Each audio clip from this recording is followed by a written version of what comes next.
Hello, so let's read the question. The question is, in the given figure, if angle B is less than 90 degree and the segment AD is perpendicular to BC, show that the first part is B square equal to H square plus A square plus X square minus 2AX. Option B is B square equal to A square plus C square minus 2AX. First of all, let's talk about the key concept. So we know that according to Pythagoras theorem,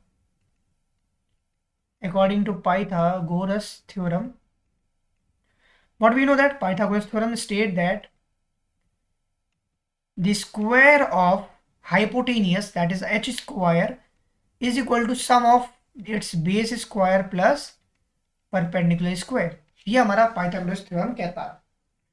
अगर मैं अपने first part की बात करता हूँ, let's talk about the first part first, then will discuss the second part. Okay, so अगर मैं इस क्वेश्चन की बात करूँ, लेट्स से इन ट्राइंगल में ADB की बात करता हूँ फर्स्ट ऑफ ऑल. सो अगर मैं ADB की बात करता हूँ, इन ट्राइंगल ADB, अगर मैं ट्राइंगल ADB की first of all we are discussing on this particular point, तो अभी हमें क्या करना है, we have to deal with the two concept. पहले मैं अगर मैं ADB के क्वेश्चंस को इवैल्यूएट करता हूँ, so I will get to my answer. Similarly अगर मैं सेकेंड पार्ट को इवैल्यूएट करता हूँ, तो we will get to the next part. तो लेट अस सी, अगर मैं ट्राइंगल ADB भी निकालता हूँ, इन ट्राइंगल ADB इस क्वेश्चन की बात करता हूँ, तो हमें क्या मिलेगा, h square that is hypotenuse square is equal to क्या हो जाएगा, that is what, c square. This is my h ना, that is perpendicular square. So perpendicular square plus base क्या है मेरा, x है, x स्क्वायर. ये किसके बराबर होगा, c स्क्वायर के बराबर हो गया. This is my first part. Let's say this is my equation number first. और अगर मैं ट्राइंगल की बात करता हूँ, ट्राइंगल ADC, अगर मैं ट्राइंगल ADC की बात करूँ, तो AC square that means B square की वैल्यू किसके बराबर होगी, H square that is we are perpendicular है. और ये जो CD होगा ये क्या होगा, A माइनस एक्स होगा, तो लिखेंगे A माइनस एक्स का होल स्क्वायर. अगर मैं इसको यहाँ पे सॉल्व करता हूँ, तो base square is equal to होगा H स्क्वायर प्लस ये A माइनस बी का whole square A square plus B square minus 2AB that is minus 2AX. ये हमें मिल गया फर्स्ट पार्ट.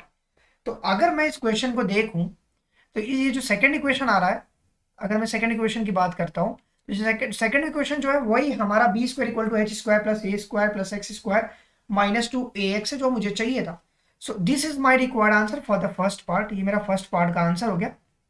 नाउ अगर मैं सेकंड पार्ट की बात करता हूँ, let's say about the second part. अब हम इस क्वेश्चन में क्या करते हैं, हमें ऑलरेडी मिल चुका है क्या, C स्क्वायर की value H square plus X square मिल चुका है. तो अब हम करने क्या वाले हैं, लेट अस राइट नाउ, जो मेरा यहाँ पे B स्क्वायर की वैल्यू आ रही है, here B square is equal to क्या है, H square plus A square plus X square minus 2AX. इसको अब हम यहाँ पे इक्वेशन नंबर सेकंड मान लेते हैं. Let's say this is my equation number second. अब now we know that H square plus X square क्या है मेरा, C स्क्वायर है. पुट फर्स्ट इक्वेशन को इन इक्वेशन नंबर सेकंड में पुट करते हैं, तो क्या मिलेगा, we get what, B square is equal to, अब मैं H square plus X square को एक साथ लिख लेता हूं like this, plus A square को थोड़ा सा अलग कर लेते हैं माइनस 2AX के साथ, जो कि हमें पहले से दिया है माइनस 2AX. अब यहां पर C स्क्वायर की value H square plus X square आ रहा है, उसको हम यहां पुट करते हैं. यहां पर हम लिख सकते हैं क्या, C स्क्वायर, तो हम लिख सकते हैं C square plus A square minus 2AX. अगर सिंप्लीफाई इसको कर सकता हूं, तो B स्क्वायर की वैल्यू क्या हो गई, A square plus C square minus 2AX. That is my required answer. ये मेरा सेकेंड पार्ट का रिक्वायर्ड आंसर हो गया. Hope you understand it well.